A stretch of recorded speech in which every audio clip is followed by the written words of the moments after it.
నమస్తే, welcome to Leo news. 5 MLA Kota MLC స్థానాలకు గాను కూటమి ప్రభుత్వం అభ్యర్థులను ఖరారు చేసింది. ఇక దీనిలో ఆశావాహులు ఎక్కువగా ఉండడంతో వాళ్ళని బుజ్జిగించే పనిలో కూటమి ప్రభుత్వం ఉంది అని చెప్పి వార్తలు వస్తున్నాయి. ఇక ముఖ్యంగా ఈ అభ్యర్థిత్వంలో చాలా వరకు బలహీన వర్గాలకే పెద్దపీట వేసినట్టు కనిపిస్తోంది. ఇదిలా ఉంటే దీనిపై ఇప్పటికే నారా లోకేష్ స్పందించారు. ఎవరు కూడా పదవులు రాలేదని నిరాశ చెందొద్దని, అందరికీ సమన్యాయం దక్కుతుందని కూడా ఆయన చెప్పడం జరిగింది. ఇక ముఖ్యంగా బలహీన వర్గాలకే మేము ప్రాధాన్యత ఎక్కువ ఇచ్చామని కూడా చెప్పారు.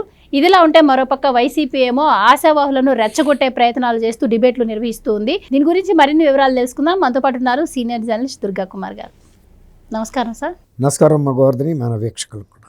సార్, అంటే పదవులు దక్కని ఆశావాహులు చాలా మంది ఉండడంతో చాలా కసరత్తు చేసి మరి ఈ అభ్యర్థులను ఖరారు చేశారు చంద్రబాబు గారు అని చెప్పి వార్తలు వస్తున్నాయి. ముఖ్యంగా కూటమి తరపు నుంచి ముగ్గురికి వచ్చిన నేపథ్యంలో బలహీన వర్గాలకే పెద్దపీట వేశామని చెప్పారు. సో ఎలా చూడొచ్చు అంటారు? ఎవరెవరికి ఎమ్మెల్సీ స్థానాలు దక్కాయి? వాళ్ళనే చంద్రబాబు గారు ఎంపిక చేసుకోవడంలో గల ఉద్దేశం ఏంటంటారు? ముఖ్యంగా ఆశావాహులు నిరాశలో ఉన్నారంటున్నారు. సో వాళ్ళ పరిస్థితి ఏంటంటారు? మీరేం చెప్తారు? నిజానికి తెలుగుదేశం పార్టీ చాలా సుదీర్ఘ రాజకీయ చరిత్ర ఉన్న పార్టీ అమ్మా. 1982 నుంచి ఉంది. అంటే దాదాపు 43 సంవత్సరాలుగా ఉంది ఆ పార్టీ. తర్వాత చాలామంది కంటిన్యూస్గా తెలుగుదేశం పార్టీలో విశ్వాసంగా కొనసాగుతున్నారు అదే పార్టీ మీద నమ్మకంతో. కాబట్టి సహజంగా ఎక్కువ మంది అభ్యర్థులు ఆశించడంలో తప్పులేదు. రెండోది ఏంటంటే మరీ ముఖ్యంగా 2019 నుంచి 24 వరకు వైఎస్ఆర్సీపీ ప్రభుత్వంలో చాలా దాష్టికాలకి, దౌర్జన్యాలకి, అన్యాయాలకి, ప్రభుత్వ కక్ష సాధింపుకి గురైన వాస్తవ చరిత్ర అయితే ఉంది. దాని మూలాన ఇంత బాధలు పడి ఈ పార్టీని గెలిపించడంలో బాగా మేము కష్టపడ్డాం అనే భావన ఉండటంతో ఎక్కువ మంది ఆశించారు. కానీ తెలుగుదేశం ప్రభుత్వం ఈసారి కూటమి మరో 2 రాజకీయ పార్టీలు జనసేనతోనూ బీజేపీ మిత్రపక్షాలతో కలిసి పోటీ చేయటం వలన మిత్రధర్మంగా కొన్ని సీట్లు వాళ్ళకు కూడా ఇవ్వాల్సిన పరిస్థితి వచ్చింది.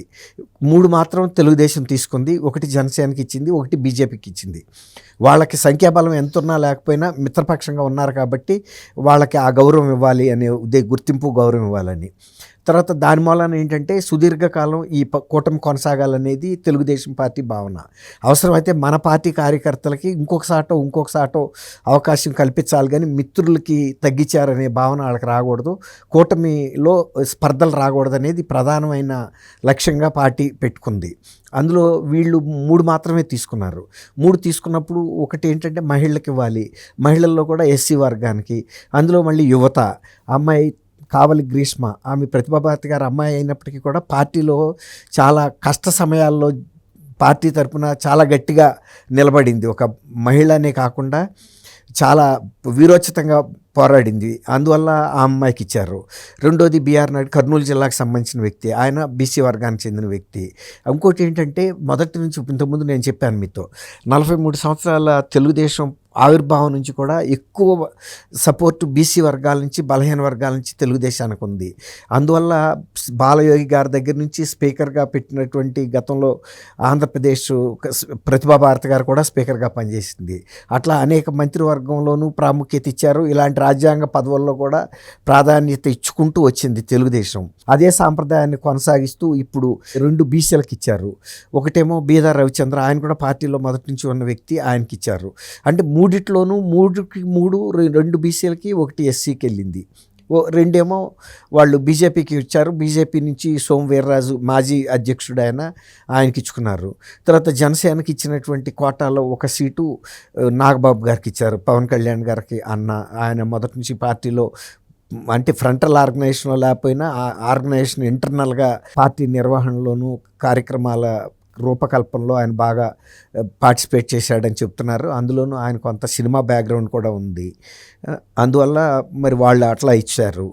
సామాజిక వర్గాల పరంగా తెలుగుదేశం ఏంటంటే ఒక కమిట్మెంట్ ఉందని మళ్ళీ ఈ అభ్యర్థుల ఎంపికలో కూడా ప్రూవ్ చేసుకుంది. వాళ్ళు ముగ్గురు కూడా ఎలక్ట్ అవుతారు.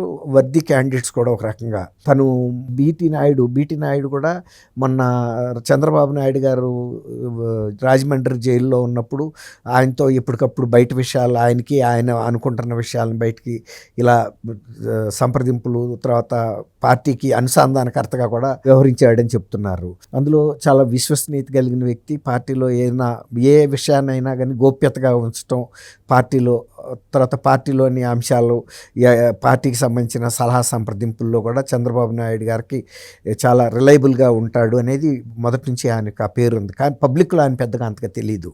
ఇప్పుడు కార్యకర్తలు మీరు అన్నట్టు ఎక్కువ మంది ఆశావాహులు ఉండటానికి కారణం ఏంటంటే ఈ గత 5 సంవత్సరాల పరిపాలనలో వైఎస్ఆర్సీపీ ప్రభుత్వంలో ఒక కక్ష సాధింపు లక్ష్యంగా తెలుగుదేశం మీద దాడి జరిగింది. చాలామంది కార్యకర్తలు, నాయకులు ఆర్థికంగా నష్టపడ్డారు, భౌతికంగా దౌర్జన్యాలు పాలయ్యారు, కుటుంబ పరంగా ఇళ్ల మీద దాడులు జరగటం కానీ, వాహన దహనాలు ఇలాంటివన్నీ కూడా జరిగినాయి. చాలామంది హత్యలు కూడా జరిగినాయి తెలుగుదేశం. ఇప్పుడు అలాంటి కుటుంబాల్లో వ్యక్తులు మా కుటుంబంలో పలానా సభ్యుడు ప్రాణత్యాగమే చేశాడు కాబట్టి అన్నట్టు ఉంటుంది వాళ్ళకు కూడా. అట్లాగే దాడులకు గురైన వ్యక్తులకు కానీ, లేకపోతే ఆర్థికంగా కొంత ఈ గనులు కానీ ఇలాంటి వ్యాపారాల్లో ఉన్నప్పుడు 500 కోట్లు 100 కోట్లు పెనాల్టీలు వేసి రకరకాలుగా బాధలు పెట్టారు. ఆ బిజినెస్లు కూడా వదులుకున్నారు చాలామంది. ఈ వైఎస్ఆర్సీపీ పాలన కక్ష సాధింపు తట్టుకోలేక వాళ్ళందరికి కూడా కొంత ఆశావహులుగా ఉన్నారు. ఇప్పుడు ఇది ఆసరాగా తీసుకుని వైఎస్ఆర్సీపీ ఏంటంటే వీటి మీద వాళ్ళకి ఛానల్స్ ఉన్నాయి, ప్రత్యేకంగా పెద్ద పెద్ద పేపర్లు ఉన్నాయి, సాక్షి లాంటి పేపర్స్. దాంట్లో పుంకాలుగా ఇది ఏదన్నా అవకాశం అంటే ఇక్కడ రీసెంట్గా ఒక 1 month 2 months బ్యాక్ వర్మ తన అఫీషియల్ అకౌంట్లో పవన్ కళ్యాణ్ గురించి ఏదో వ్యాఖ్యలు చేశారు, అది అధిష్టానం దృష్టికి వెళ్ళేసరికి డిలీట్ చేశారు అని చెప్పి వైసీపీ ప్రచారం చేసింది. సో ఆయన ఆ తర్వాత క్లారిటీ ఇచ్చారు, ఇది నాకు తెలియకుండా మా టీం పోస్ట్ చేసింది, సో వెంటనే డిలీట్ చేశాను అని చెప్పి. సో దాన్ని ఆసరాగా చేసుకున్నటువంటి ఇప్పుడు సాక్షి మీడియా వర్మను రెచ్చగొట్టే ప్రయత్నం చేస్తోంది. పిఠాపురంలో పవన్ కళ్యాణ్కి పోటీ ఉండకూడదు అని చెప్పి, రెండో టీం ఉండకూడదు అని చెప్పే వర్మకు ఆ సీట్ ఇవ్వట్లేదు, సో నీకు ఎట్టి పరిస్థితుల్లో ఎమ్మెల్యే సీట్ వదులుకుంటే ఏదో ఒకటి ఇస్తానని చెప్పి ఇప్పుడు మోసం చేశారు అని చెప్పి వార్తలు వస్తున్నాయి. ఇటు పవన్ కళ్యాణ్ కూడా హామీ ఇచ్చారు, తీరా వచ్చేసరికి ఆయన బ్రదర్కి ఇచ్చుకున్నారు కానీ వర్మకి ఇవ్వలేదు. సో వర్మ పార్టీ కోసం ఎంత కష్టపడ్డా ఇప్పుడు నా పరిస్థితి ఇలా అయిందని చెప్పి ఆయన బాధపడుతున్నాడు అని చెప్పి వైసీపీ వాళ్ళు ఇప్పుడు డిబేట్లు పెట్టి మరీ ప్రచారం చేస్తున్నారు. సో అయితే ఒకటి ఏంటంటే పిఠాపురంలో వర్మ గారికి మంచి పేరుందమ్మా. రోజున అనూహ్యంగా ఆయన సీటుని త్యాగం చేయాల్సి వచ్చింది. అంటే కూటమిలో ప్రధాన భాగస్వామిగా ఉన్న జనసేన అధ్యక్షుడే పిఠాపురం సీట్ అడిగినప్పుడు, మిత్రపక్షంగా ఉన్నప్పుడు చంద్రబాబు నాయుడు గారు కూడా ఆ రోజు వర్మ గారిని ఒక రకంగా తర్వాత నీకు వేరే సాట తగిన న్యాయం చేస్తామని చెప్పిన మాట వాస్తవమే అయి ఉంటుంది. ఎందుకంటే పిఠాపురంలో ఆయనకి మంచి ప్రజాదరణ ఉంది. పిఠాపురం వర్మ అనేవాళ్ళు ఇంతకుముందు ఆయన్ని. ఇప్పుడు కొంచెం ఈ పవన్ కళ్యాణ్ గారు ఎన్నిక అయిన తర్వాత కొంచెం దూరం అయ్యాడు, కానీ నియోజకవర్గంలో ఇప్పుడు కూడా ఆయనకి ఆ పట్టు ఉంది, ప్రజలకు ఆ గౌరవం కూడా ఉంది, ప్రజల పట్ల ఆయనకు కూడా అభిమానం ఉంది. అది అయితే కాదని లేని విషయం. కాకపోతే మరి ఇప్పుడు అనుకోని పరిస్థితుల్లో మరి అక్కడి నుంచి నాగబాబు గారే రావటం వలన అక్కడుండే తెలుగుదేశం పార్టీ క్యాడర్ అని కాదు, తటస్థమైనటువంటి వ్యక్తులు కూడా వాళ్ళు ఆశించింది ఏంటంటే ఈసారి పిఠాపురం వర్మే అంటారు ఆయన్ని, అసలు పేరు వేరే ఉన్నప్పటికీ వర్మ గారికి సీటు వస్తుంది, ఎమ్మెల్సీగా మంత్రి పదవి ఇచ్చినా ఇవ్వకపోయినా కనీసం ఎమ్మెల్సీగా ఉంటే యాక్సెసిబిలిటీ ఈజీ. ఎందుకంటే ఆయన అంతకుముందు 2-3 టర్మ్స్ అదే నియోజకవర్గం నుంచి గెలుచున్నాడు, అందరికీ పరిచయమైన వ్యక్తి, చిరపరిచితుడు, ఈజీగా వెళ్ళగలుగుతారు. ఇప్పుడు పవన్ కళ్యాణ్ గారి పరిస్థితి ఏంటంటే ఆయనకి 5-6 కీలకమైన మంత్రి పదవిలో మంత్రి శాఖలతో పాటు ఉప ముఖ్యమంత్రిగా ఉండటం వలన ఎక్కువ యాక్సెస్ ఉండదు. అది కొంచెం తటస్థమైన ప్రజల్లో కూడా ఆ భావన అయితే ఉంటుంది. ఏదో ఒకటి ఈయనకి రేపు ఏదైనా చైర్మన్షిప్ ఇంకోటో ఇచ్చి కొంత ఒక ప్రాధాన్యత ఇస్తే కొంచెం ఆ ప్రజలకు కూడా సంతృప్తి.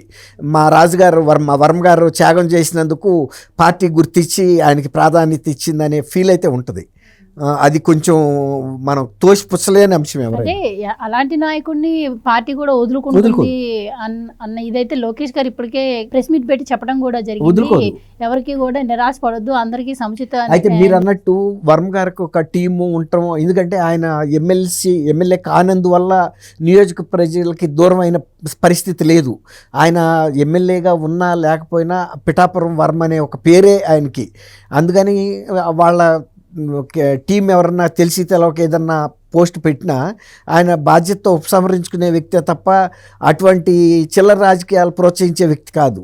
ఎందుకంటే పవన్ కళ్యాణ్ గారిని నేనే అనుకుని గెలిపించమని కూడా ఆయన ఇంటింటికి తిరిగాడు. నిజానికి ఒక మాటగా చెప్పాలంటే పవన్ కళ్యాణ్ గారి కంటే కూడా ఎక్కువ ప్రచారం చేసిన వ్యక్తి వర్మ గారు. ఎందుకంటే అది పార్టీ ప్రిస్టేజ్గా తీసుకుంది. ఎందుకు మనం మిత్రపక్షానికి చెందిన పవన్ కళ్యాణ్ గారికి ఈ సీట్ ఇచ్చాము, ఈ సీటు గెలుపులో కనుక మనం ఏమైనా విఫలమైతే అది మన వైఫల్యం కూడా అవుతుంది, ఒక రకంగా తెలుగుదేశం సహకరించలేదని నిందపడాల్సి వస్తుంది. అందువల్ల వర్మ గారు చాలా తీవ్రంగా తీసుకున్నాడు. తను ఎన్నికైతే కూడా 99 ఏళ్ళకో 95 ఏళ్ళకి వెళ్ళేవాడేమో. పవన్ కళ్యాణ్ గారు పోటీ చేస్తున్నాడు కాబట్టి 100కు 100 వెళ్ళాడు ఆయన. ఎటువంటి రిస్క్ తీసుకోకూడదు. పవన్ కళ్యాణ్ గారు మన నమ్మి పిఠాపురం వచ్చినందుకు ఆయన ఎట్టి పరిస్థితిలో గెలిపించాల్సిందే. ఇది చంద్రబాబు గారికి ప్రిస్టేజ్, నాకు ప్రిస్టేజ్ అన్నంత లెవెల్గా వెళ్ళాడు ఆయన. అది అట్లా ఉండటం అనేది చాలా అరుదు. చాలామంది రాజకీయ నాయకులు ఎవరైనా కూడా వాళ్ళ సొంత పీఠం కదులుతున్నప్పుడు కనీసం న్యూట్రల్గా వెళ్ళిపోతారు, తటస్థం అయిపోతారు. యాక్టివ్గాను పనిచేయరు, వ్యతిరేకంగా కూడా పనిచేయరు. కానీ అట్ట కాకుండా ఈయన సానుకూలంగా పనిచేశాడు. అది వర్మ గారిలో ఉన్న మంచితనం. అందుకే స్థానికులు కూడా వర్మ గారికి ఏదో ఒక ప్రాధాన్యమైన పోస్ట్ దొరకాలని కోరుకోవటానికి కారణం అది. Right sir, thank you so much. Thank you అమ్మా గోవర్ధని, మన వీక్షకులు. Please subscribe to Leo News for more videos.